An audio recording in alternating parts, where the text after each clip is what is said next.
もしやコスモでは。 Cosmo makes me feel. Cosmo AP Luxury Sports. In stock form, the marker and signal light assembly mounts to the inner bumper structure and the lens on top of that. Of course, now this entire inner structure goes into the scrap pile. Plus, Mazda mounted the lenses go about that far into the bumper, which looks like crap. So what I'm going to do is pull the taillight brackets off of this, and we'll mount the lenses much closer to the level of the bumper. The light mounts are held in by 3 spot welds.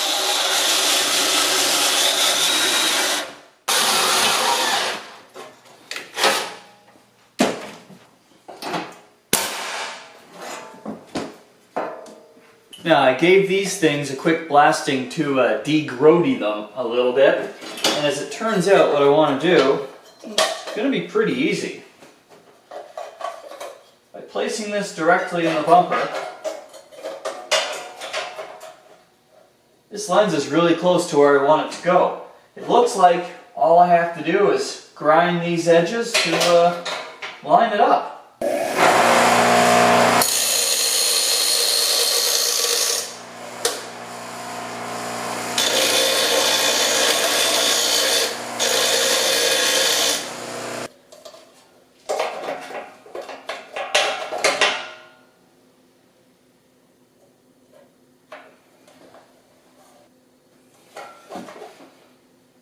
Yep, just keep doing that.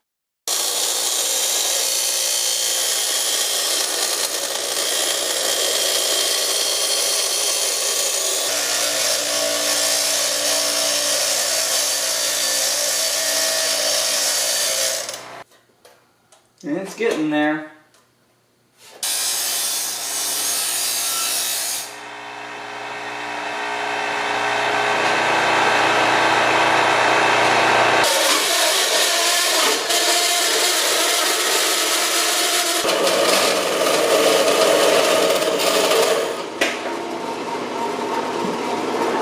Looks like just a little bit more grinding on this side and possibly the top.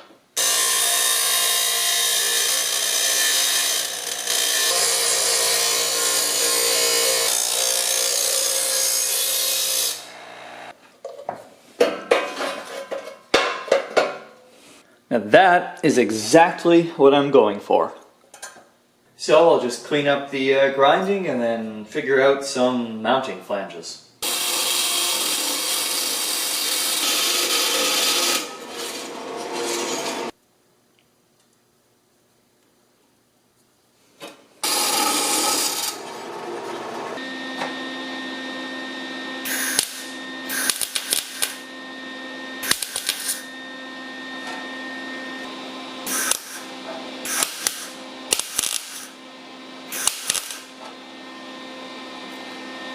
Before I weld this piece fully, I can save myself some grinding time by using it as a template on the other side, as one can assume they're going to be reasonably symmetrical.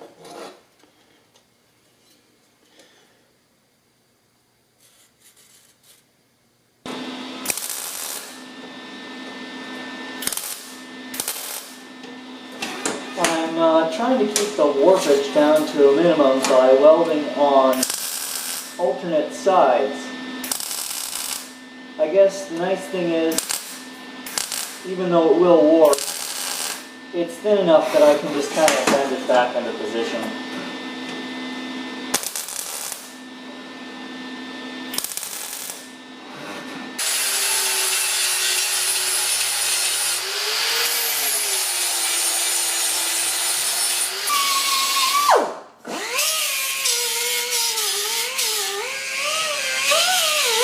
And after all that, it even still fits. Bonus!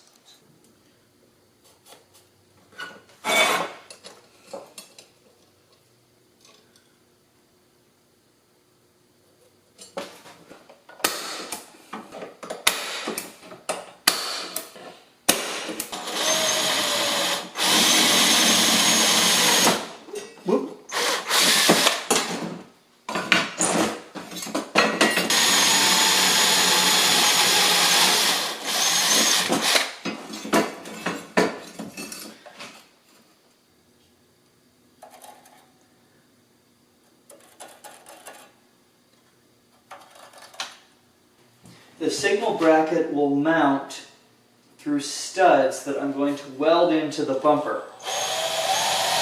Just have to drill the holes first.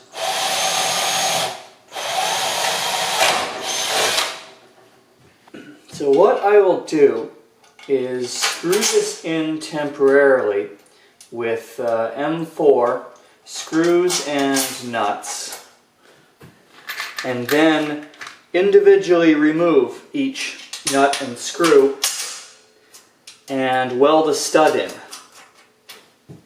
That should keep it reasonably close to centered. The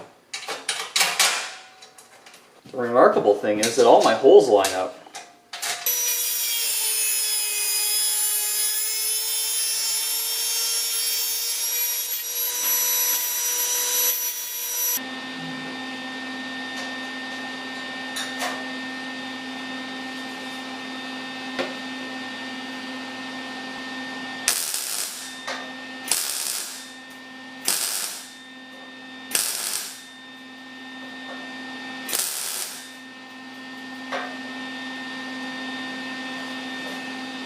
Okay, that's probably more weld than I needed.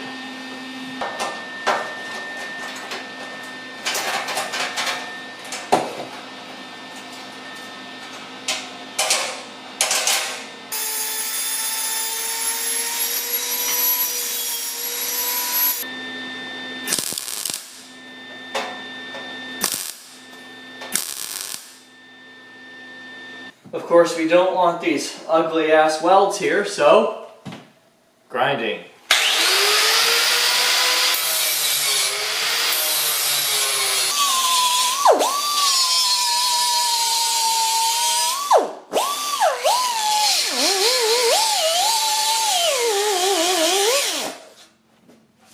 So it occurs to me, I think this thing is going to be almost impossible to remove because of the way these studs are facing.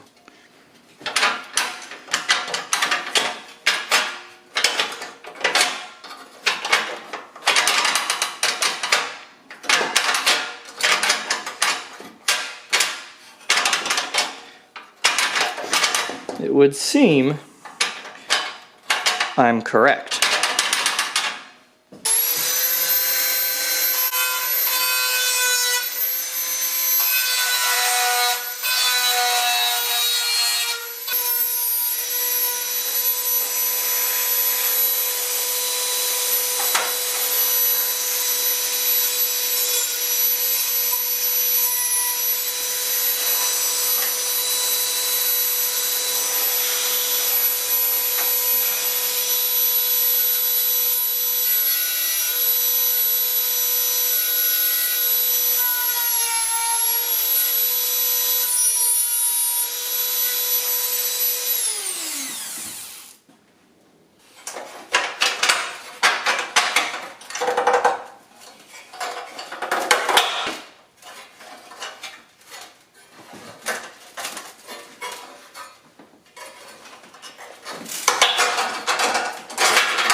Well, no problem in life or fabrication that a little dremeling can't fix, but we definitely gotta cut the length of these studs down.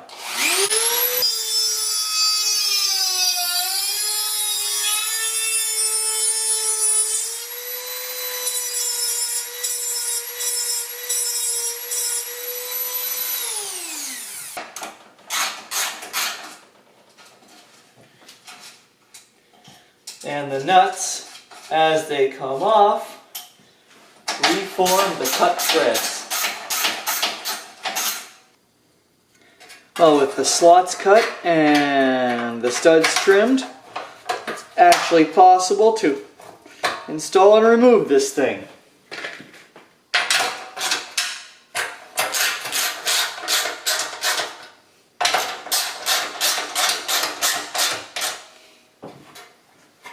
And if I'm lucky, all of this will go back together.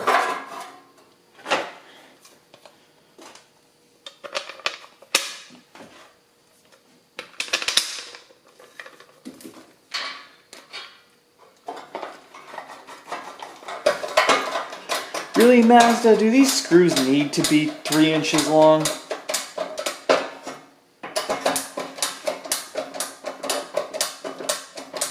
To give you an idea of the difference, in stock form, the light sits right about there with these odd, uneven, large gaps, half an inch into the bumper, whereas my modified brackets keep the bottom and top of the lens even with the bumper, tighten up these gaps, and lose the massive depth they were previously sunken into the bumper. Of course, now I have to do this side to match the side I just did. It's the exact same steps, so we'll get through this quickly.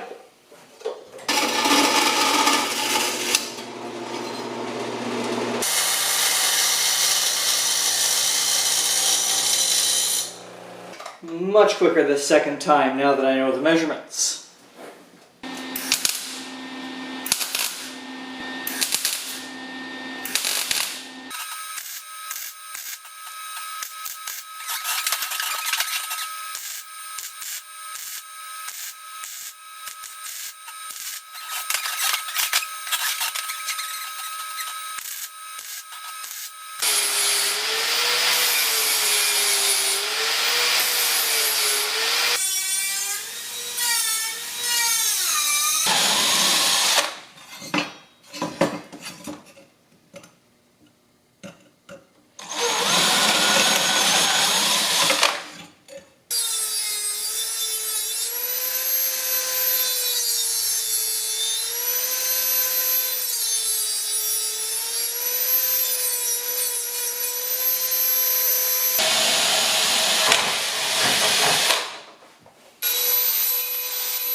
Lights are done.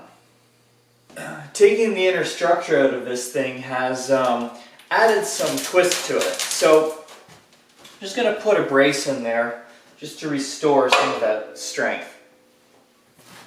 Let's make it the length between the brackets. Good a measurement as any.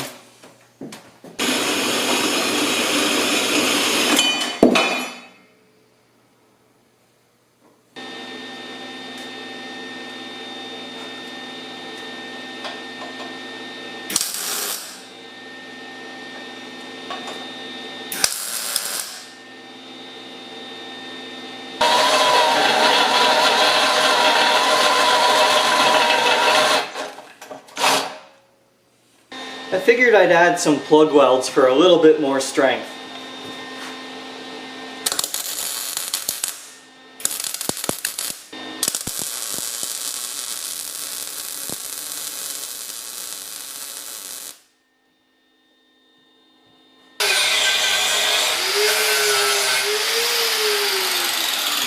Once again, back on the car to check the fit, and it's looking better and better.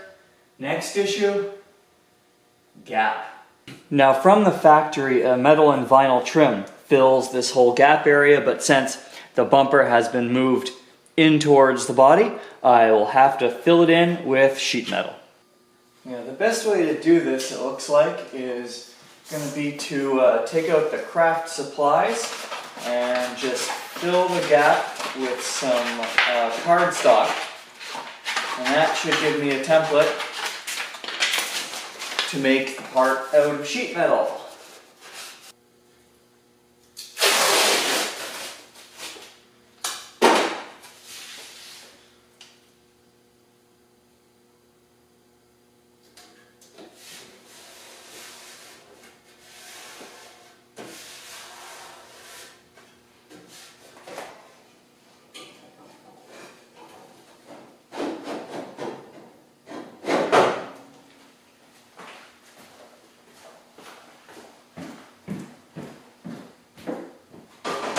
I'm just going to move this line in by 1/4 inch so that there is some clearance between the extended bumper metal and the car, because we don't want scrapes, squeaks, rattles, or any other type of contact.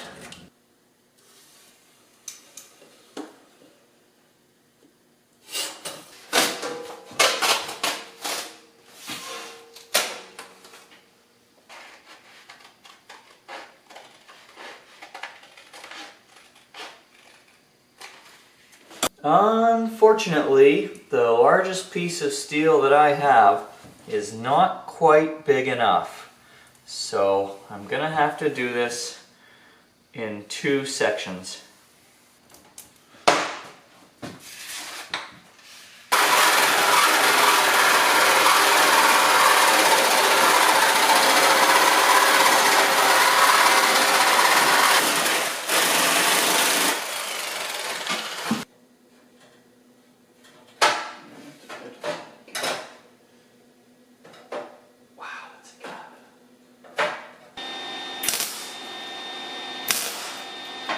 And now it's the process of every few inches, making sure it's flush and laying in a tack.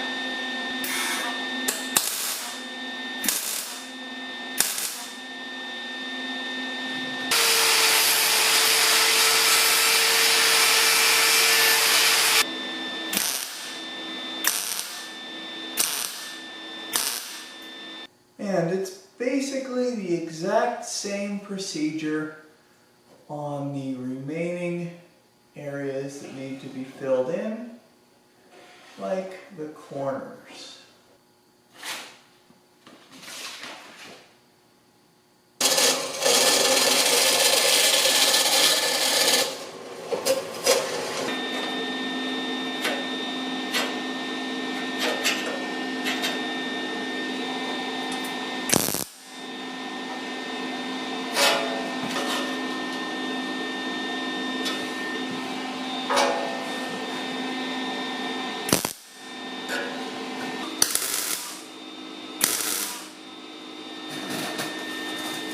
I now have 4.5 feet of welding to do, both front and back.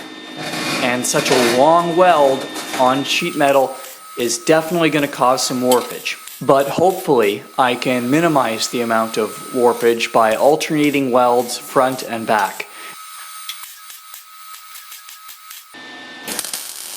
It's still probably going to take a little bit of hammer and dolly work after it is ground flat.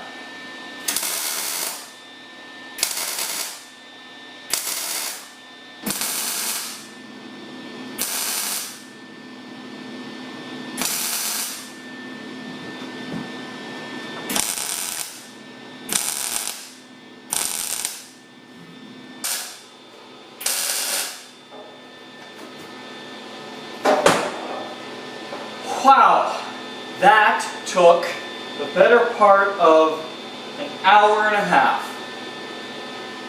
Well, I'm assuming this is how a stripper feels on her way to work, because I have hours of grinding to do.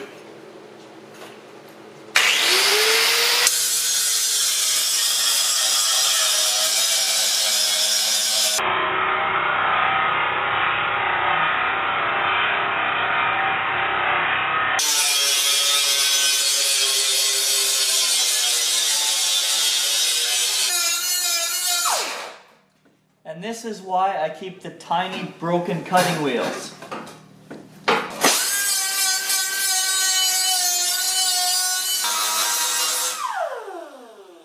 Now I'm not trying to make the weld line completely disappear here, just flatten it out so that I have some hope of hammer and dollying this back straight.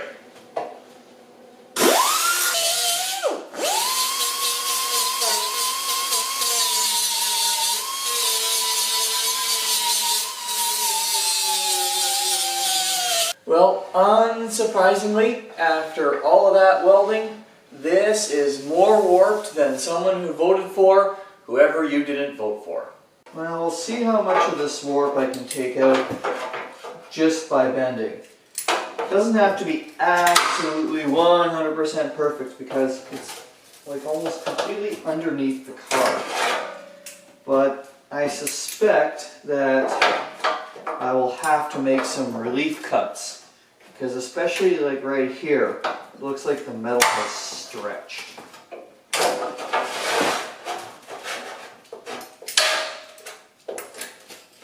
The wood keeps me from putting dents in with the vice grips. They make really wide vice grips for doing this, but I don't have any.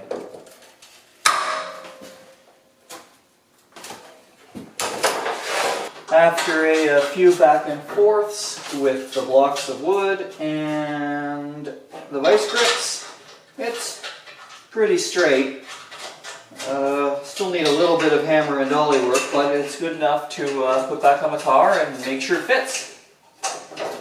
Now that's a lot better. The gap is all closed up, but we have a hard right angle at the corners needs to be fixed. 2 centimeters on the thick end. About 1 centimeter on the thin end. And call it 1.5 inches.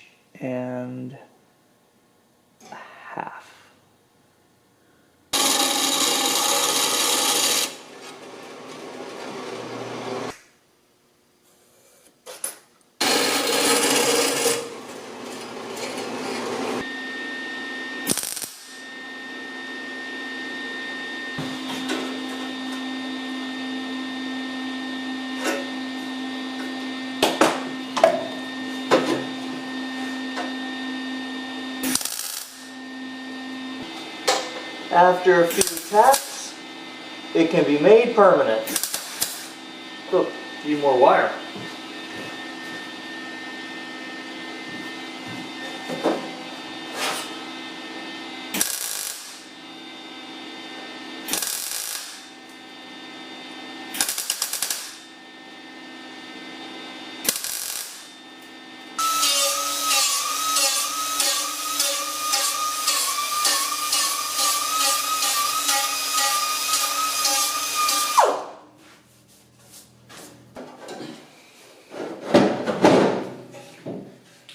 I just have to soften this radius because it is yuck. Think just the diameter of that socket.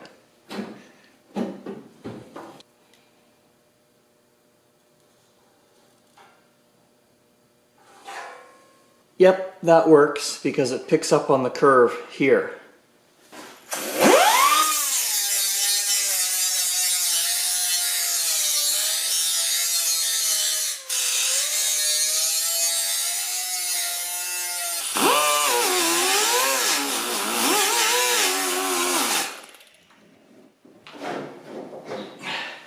Pushing this thing in is always so awkward.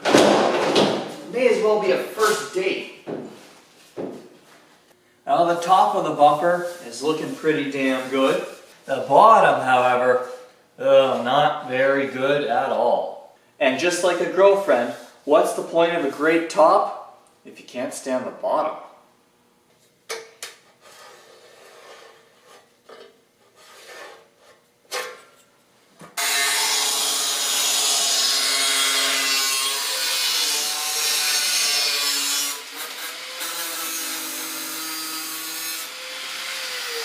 Guess it's a shame that I spent time welding these up since I'm just cutting them off.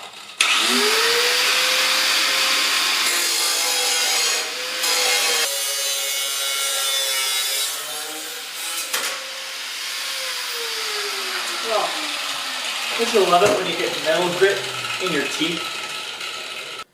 Filling in the gap at the bottom, basically the same steps as filling in the gap at the top. And it starts with some cardboard helped design.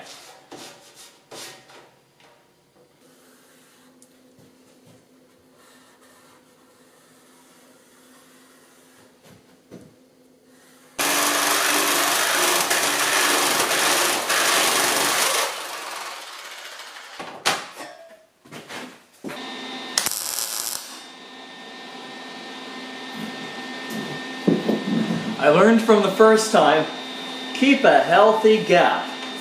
Because last time it pulled towards the bumper and I had to run a grinder down the seam.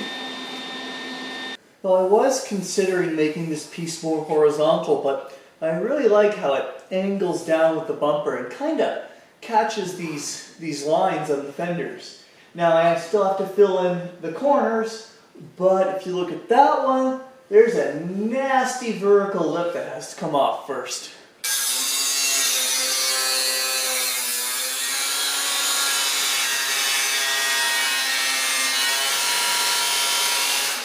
Because I'm dealing with a bunch of compound curves, it's kind of a matter of whittling this down little by little.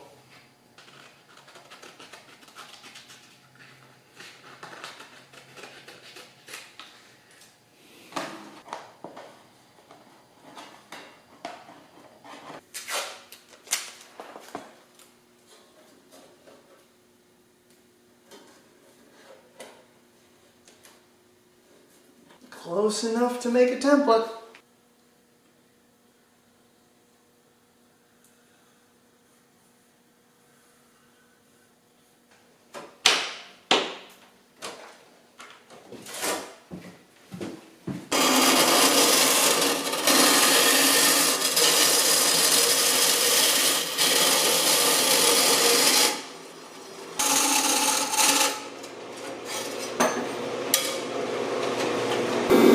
Now that it is tacked into place, I have to bend it to follow the contours of the bumper.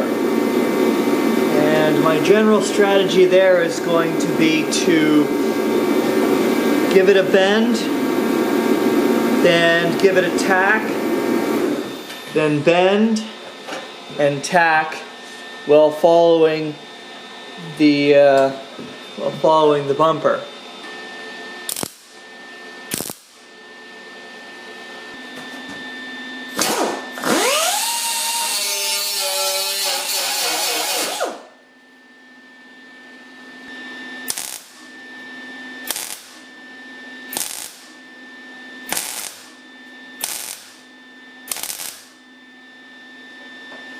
Bit of a gap to fill there.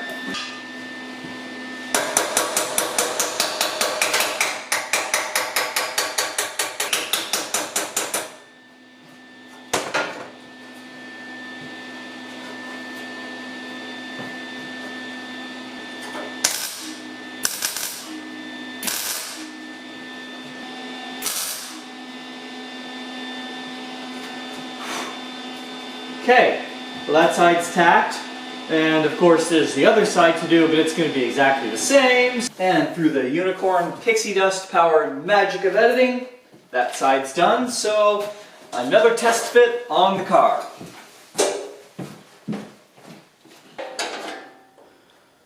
Okay, about 4.5 inches to the oil cooler. And 4.5 1/8, close enough. So the new bottom of the bumper blocks the oil cooler, which means gonna have to make some sort of duct. I'm not quite sure how wide this level is, but it's a straight line and it looks to be about the right thickness for my bend mark.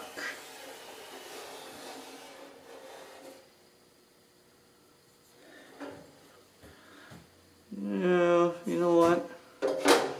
Maybe we'll move it down just a little bit more.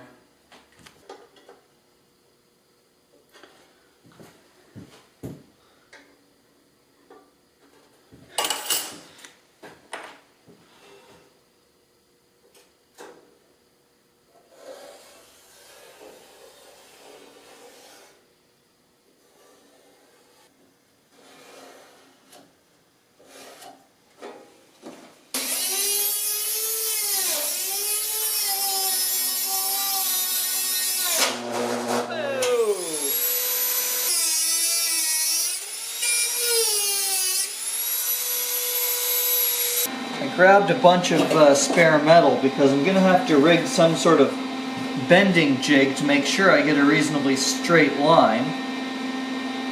I think I can accomplish that by just tacking some of this angle in place.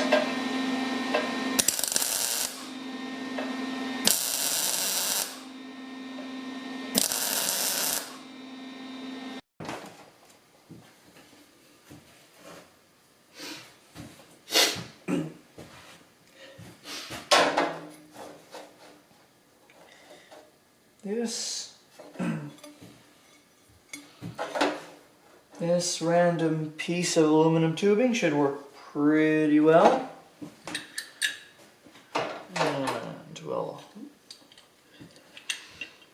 And we'll clamp it in place.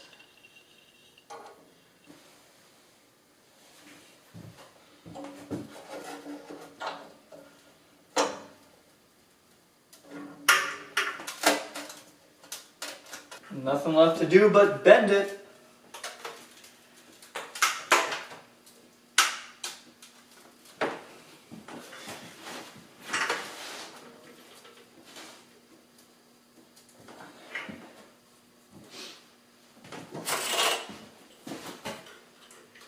Hey, exactly an inch.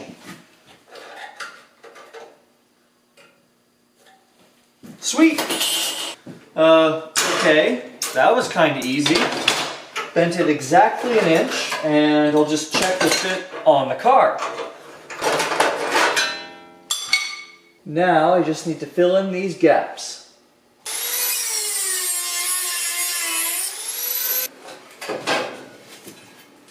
I just measured 1 1/8 inches, so I think what I will do is just bend right to that point.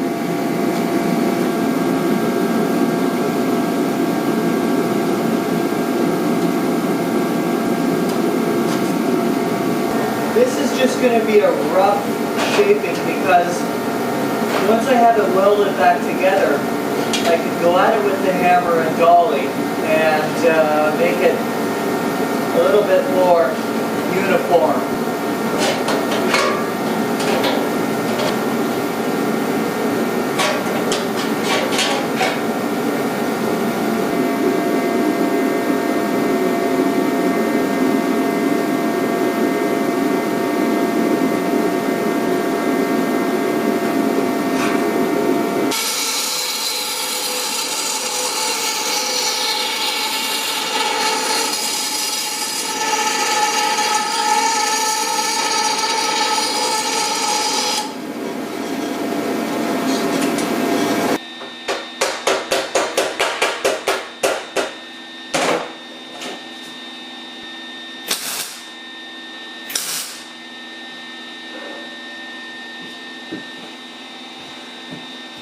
Now just to do the other side the same.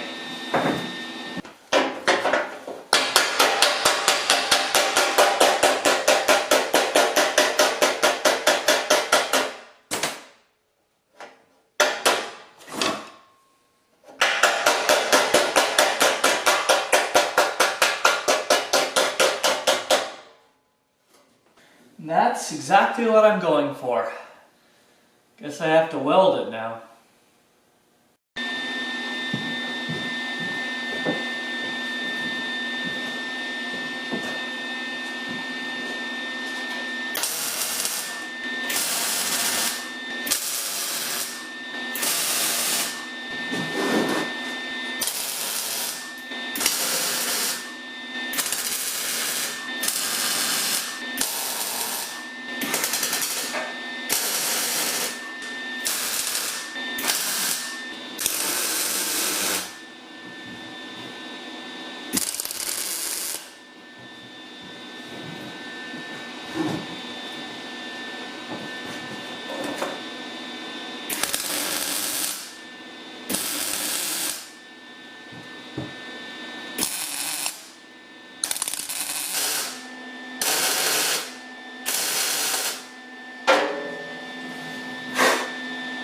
Done.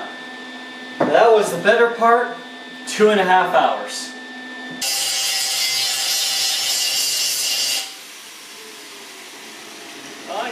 least a few hours of this. In fact, so much time, I burned out my grinder in a plume of smoke. So I got this wicked-ass DeWalt.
Done. Grinded. Ground.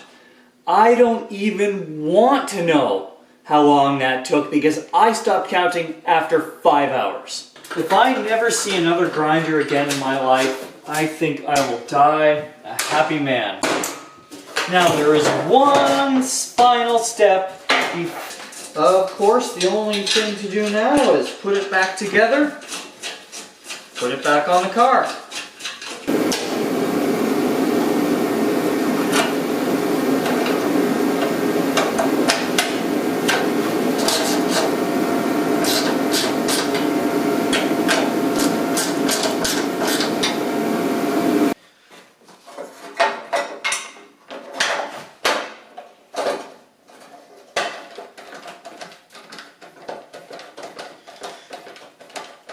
Oh yeah, I forgot these screws were 9 miles long. It was a long time ago that I have lost count of how many times I have schlepped this bumper on and off this car.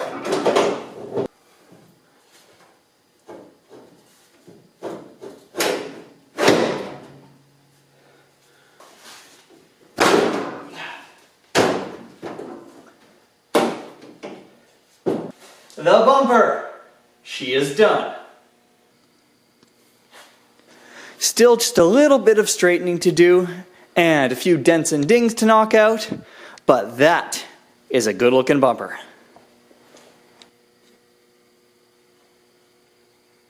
And thus, episode 44 comes to a close. So what's next? Well, you know, I'm thinking that after all of that grinding, I sure could use a comfortable seat to rest my weary ass.